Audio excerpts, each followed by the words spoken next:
"You're going to want to uncuff me," she said, locking eyes with him. "Now." Carter's face paled, but his hands remained frozen. The night had taken a turn he hadn't expected, and it was about to get worse. Carter's grip on the cuffs remained tight, but his confidence was slipping. He could feel the weight of the second officer's stare, the realization that something had gone terribly wrong. His mind raced, trying to find a way out, but there was none. He had made a mistake, a big one. Lisa didn't move.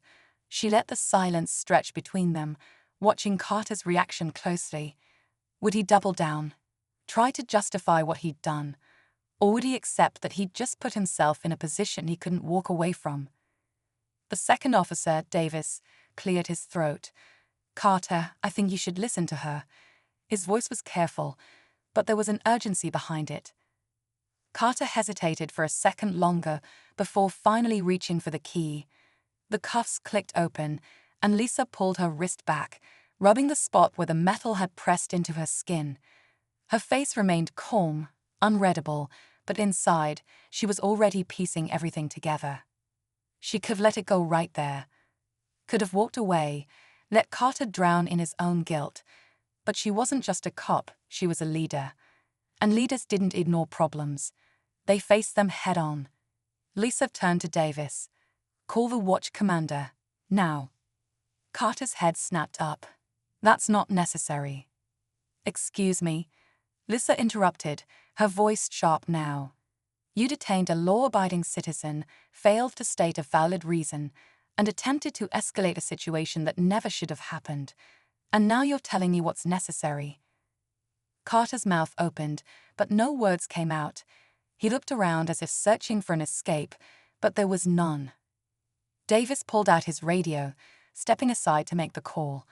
Lisa turned back to Carter. "Tell me, Officer Carter," she said, her voice quieter now, but no less intense. "How many times have you done this before?" Carter's jaw tightened. "I was doing my job." "Was that your job? Assuming guilt based on nothing but the car I drive." His silence was answer enough. Moments later, another patrol car arrived, this time carrying the watch commander, Lieutenant Harris. A seasoned officer, Harris stepped out, his expression unreadable as he took in the scene. He looked at Lisa, then at Carter, then back at Lisa again. "What's going on here?" he asked. Lisa folded her arms. "That's exactly what I'd like to know." And just like that, the night wasn't over. It was just getting started. Lieutenant Harris took a slow step forward, his sharp eyes scanning the scene. Lisa could see the flicker of recognition in his expression. He knew who she was. But instead of addressing her directly, he turned to Carter. "Officer Carter, what's the situation here?" Harris asked, his voice steady but firm. Carter hesitated, shifting on his feet. He had been so sure of himself minutes ago, but now, under the weight of the lieutenant's gaze, his confidence was crumbling. "I pulled over this vehicle under suspicion of stolen property," he said quickly. The driver was uncooperative. Lisa felt a slow burn in her chest. Uncooperative. She had asked a simple question, requested basic information about why she was stopped, something every citizen had the right to do. Harris turned his head slightly toward Lisa. "Captain Monroe, is that accurate?" Lisa didn't look at Carter when she answered. "No, Lieutenant, it's not." Her voice was measured, but there was no mistaking the authority behind it. "I asked why I was being stopped." Instead of answering, Officer Carter escalated the situation. "He didn't run my plates before making accusations. He didn't verify my license before calling for backup. He made an assumption and acted on it." Harris exhaled through his nose, his lips pressing together. Lisa could see the weight of the situation settling on him. This wasn't just a bad stop. This was an officer who had let his biases dictate his actions. And the worst part, it wasn't the first time. Davis shifted uncomfortably. He had stayed quiet, but now he spoke up. "Lieutenant, I recognized Captain Monroe the second I saw her. I tried to tell Carter, but..." He trailed off, his eyes darting to his partner. Harris nodded, his face unreadable. Then he turned back to Carter.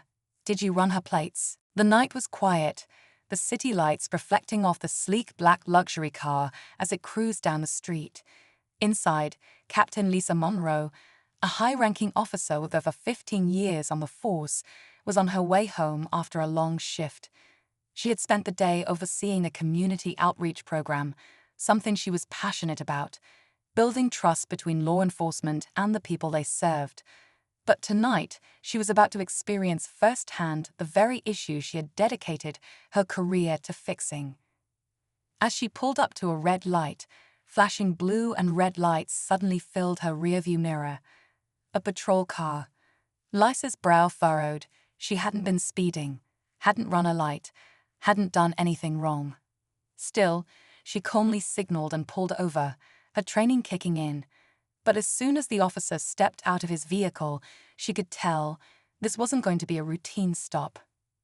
Officer Ryan Carter had been with the department for 3 years, young, eager, and full of authority, but not in the way a good cop should be.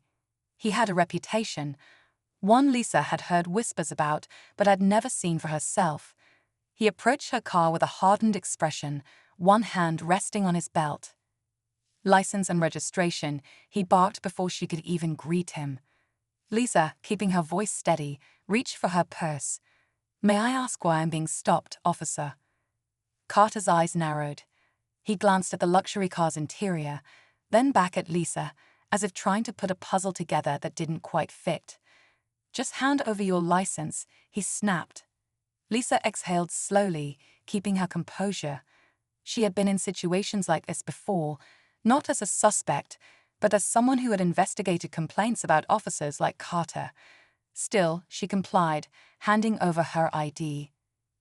The moment Carter saw her name, something changed. His jaw tightened. His grip on her license lingered just a second too long. But instead of backing down, he made a decision that would change his career forever. Step out of the vehicle, he ordered. Lisa's heart pounded. This was beyond a simple traffic stop now. She knew she had 2 choices, go along with his abuse of power or reveal who she really was. But before she could speak, Carter reached for his cuffs. And that's when everything took a shocking turn. Lisa felt the cold steel of the cuffs brush against her wrist, but she didn't resist. Not yet. She could feel the weight of the moment, the way Carter carried himself, firm, unshaken, convinced he had control. She had seen this kind of behavior before, officers who thrived on intimidation, who made assumptions without facts. And now she was in the center of it. Sir, I need you to tell me why I'm being detained, Lisa said, her voice measured but firm. Carter smirked. Suspicion of stolen property, he said, nodding toward her car. Nice ride. You want to tell me how you got it? Lisa inhaled deeply, steadying herself. It wasn't the first time someone had looked at her dark skin, her confidence, her success, and assumed she didn't belong. But this wasn't just any random person. This was a fellow officer, one who should have known better. Stolen property, she repeated, keeping her composure. Officer Carter, I strongly suggest you run my information before making accusations. But Carter wasn't listening. He was already reaching for his radio. Dispatch, I've got a suspect in custody. Need a unit for transport, he said, his tone sharp, decisive. Lisa could feel her pulse in her ears. This was escalating fast. Too fast, and Carter had no idea who he was dealing with. As he tightened his grip on the cuffs, a second patrol car pulled up. The officer inside stepped out, his expression neutral at first, until he got a good look at Lisa. His face shifted from indifference to something else entirely. Recognition. Captain Monroe, he blurted out, eyes widening. Lisa turned her head slightly, her badge still hidden from sight, but she didn't respond. She wanted to see what Carter would do next. Carter hesitated for just a moment, his confidence cracking. He looked between Lisa and the other officer, clearly confused. You know her, he asked. The second officer swallowed hard. Yeah, I know her. That's Captain Lisa Monroe. His voice was lower now, tense. She's been on the force longer than both of us combined. For the first time, Carter looked uncertain. He glanced at Lisa, the cuffs still loosely around her wrist, realization sinking in. But before he could react, Lisa spoke, this time with authority. Reluctantly, she followed him to the SUV, sliding into the passenger seat. The moment the doors closed, Briggs turned to her. "There's something you need to know," he said quietly. "That video, it didn't come from a bystander. It came from inside the department." Lisa's pulse quickened. "What are you saying?" Briggs rubbed his temples. "Someone in our own ranks leaked this footage, and they didn't just send it to me, they sent it to the press." Lisa's stomach dropped. This wasn't just about Carter anymore. This was bigger. Someone inside the department had been watching, waiting for the right moment to expose what was happening. But why now? And who was behind it? Briggs looked at her, his expression grim. "This isn't just about one bad cop, Monroe. This is about the entire system. And whoever sent that video, they want to burn it all down." Lisa stared ahead, the weight of his words settling over her. She had thought this night was ending. But it was only just beginning. Lisa sat in silence, staring out the windshield, the city lights blurring together as her mind raced. The video hadn't been an accident. Someone had planned this, waited for the right moment to reveal the truth, and now there was no stopping it. She turned to Briggs. "Do you know who sent it?" Briggs shook his head. "Not yet. But whoever it is, they're sending a message. They want change, and they're willing to force it." Lisa exhaled slowly. Change. That was what she had been fighting for her entire career. But change didn't come easy. It came with resistance, with consequences. And now someone was pulling the strings behind the scenes, using this moment to push a bigger agenda. Briggs leaned forward, his voice low. "This department has cracks, Monroe. Deep ones. I need to know. Are you ready for what's coming?" Lisa didn't answer right away. Instead, she thought about Carter, about the officers who had stood by and watched, unsure whether to step in or stay silent. She thought about the people who didn't have a badge, who dealt with situations like this every day with no one to speak up for them. She turned back to Briggs, her expression unwavering. "I've been ready." Briggs studied her for a moment, then nodded. "Good." He started the car, but before he could pull away, Lisa reached for the door handle. "I'm not going home," she said. "I need to handle this." Briggs didn't argue. He knew as well as she did, this wasn't over. Stepping out of the SUV, Lisa walked back toward the patrol cars. Harris was speaking with Davis, but they both turned when they saw her. Carter stood off to the side, his face pale, his confidence long gone. Lisa stopped in front of him, her voice calm but firm. "You have a choice to make, Officer Carter. You can keep pretending this was just a mistake, or you can face what really happened here." Carter swallowed hard, looking away. He had no words. Lisa didn't need to hear them. She turned and walked away, knowing this night had changed everything. The truth was out now, and no matter how much some people wanted to bury it, there was no going back. The system had been exposed, and Lisa, she wasn't going to stop until something finally changed. Carter's throat bobbed. "I was about to." "Before or after you put her in cuffs?" Harris' voice was sharper now. The weight of the question hung in the air.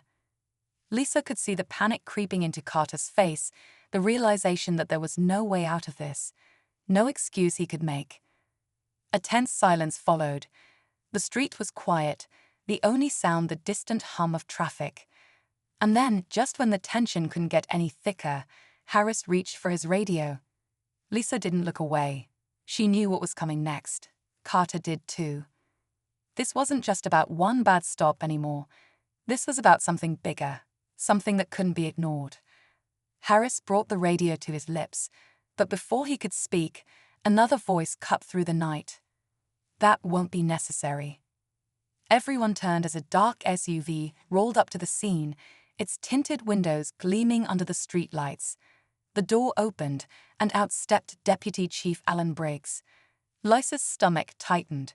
She hadn't expected this to go so high up so fast.